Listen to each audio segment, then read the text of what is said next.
Lucknow. Supreme court ने हाल ही में शिक्षक पात्रता परीक्षा टेट से जुड़े एक महत्वपूर्ण मामले में फैसला सुनाया है, जिससे उत्तर प्रदेश में करीब 2 लाख शिक्षकों की नौकरी पर खतरा मंडरा रहा है। यह फैसला टेट क्वालिफिकेशन के बिना नियुक्ति को लेकर आया है, जो राज्य सरकार के लिए बड़ा झटका साबित हो सकता है। इसके साथ ही प्रारंभिक शिक्षा परीक्षा पेट में अभूतपूर्व संख्या में उम्मीदवारों ने परीक्षा छोड़ दी, जिसमें करीब 3 लाख ने हाजिरी नहीं दी। ये घटना शिक्षा विभाग में व्याप्त अनिश्चितता को उजागर करती है।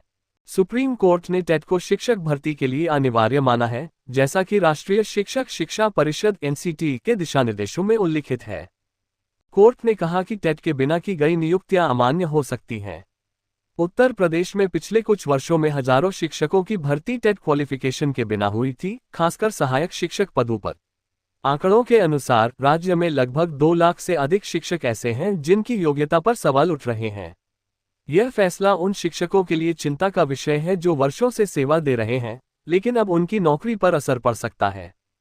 शिक्षा विशेषज्ञों का कहना है कि यह फैसला एनसीटी के 2011 के नियमों को मजबूत करता है, जिसमें टेट को बेसिक क्वालिफिकेशन बताया गया है। सुप्रीम कोर्ट की बेंच ने मामले की सुनवाई के दौरान राज्य सरकार से स्पष्ट निर्देश मांगे थे। जस्टिस ने कहा, शिक्षा का स्तर बनाए रखने के लिए टेट अनिवार्य है, अन्यथा भर्ती प्रक्रिया में मनमानी हो सकती है। इस फैसले के बाद उत्तर प्रदेश सरकार को अब इन 2 लाख शिक्षकों की स्थिति स्पष्ट करने के लिए कदम उठाने पड़ेंगे। संभवतः पुनः परीक्षा या वैकल्पिक योग्यता साबित करने का विकल्प दिया जा सकता है, लेकिन इससे विभाग में अराजकता फैलने का डर है। इसी बीच पेट परीक्षा का आयोजन हाल ही में राज्य स्तर पर किया गया था, जो शिक्षक भर्ती का पहला चरण है। आश्चर्यजनक रूप से कुल 5.5 लाख पंजीकृत उम्मीदवारों में से करीब 3 लाख ने परीक्षा केंद्रों पर हाजिरी नहीं दी। शिक्षा विभाग के अधिकारियों ने इसे अभूतपूर्व बताया है। कारणों में टेट फैसले से उपजी अनिश्चितता, परीक्षा पैटर्न में बदलाव और आर्थिक दबाव शामिल हैं। कई उम्मीदवारों ने सोशल मीडिया पर शिकायत की कि तैयारी के बावजूद नौकरी की गारंटी न होने से वे परीक्षा देने से कतरा गए।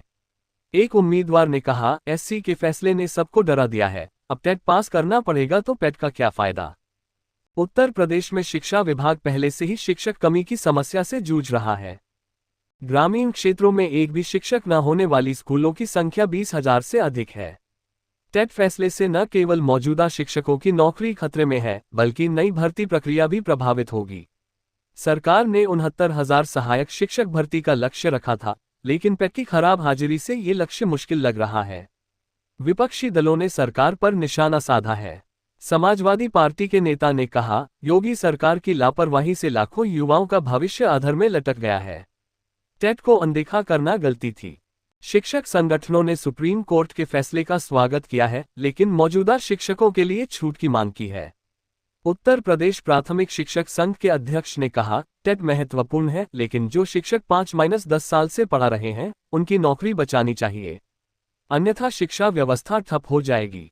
सरकार की ओर से अभी कोई आधिकारिक बयान नहीं आया है, लेकिन सीनियर अधिकारियों के अनुसार जल्द ही नीति बनाई जाएगी। टेट को ऑनलाइन मोड में आयोजित करने और पेट को टेट से जोड़ने की योजना पर विचार हो रहा है। यह मामला राष्ट्रीय स्तर पर भी चर्चा का विषय बन गया है। अन्य राज्यों जैसे बिहार और राजस्थान में भी टेट से जुड़े मामले लंबित हैं। शिक्षा मंत्रालय ने एनसीटी को निर्देश दिए हैं कि टेट प्रक्रिया को और पारदर्शी बनाया जाए। विशेषज्ञों का मानना है कि एससी का यह फैसला लंबे समय में शिक्षा की गुणवत्ता सुधारने में मददगार होगा, लेकिन अल्पकालिक में नौकरियों पर असर पड़ेगा। पेट परीक्षा में 3 लाख की अनुपस्थिति ने न केवल भर्ती प्रक्रिया को प्रभावित किया, बल्कि राज्य की छवि पर भी सवाल उठाए हैं।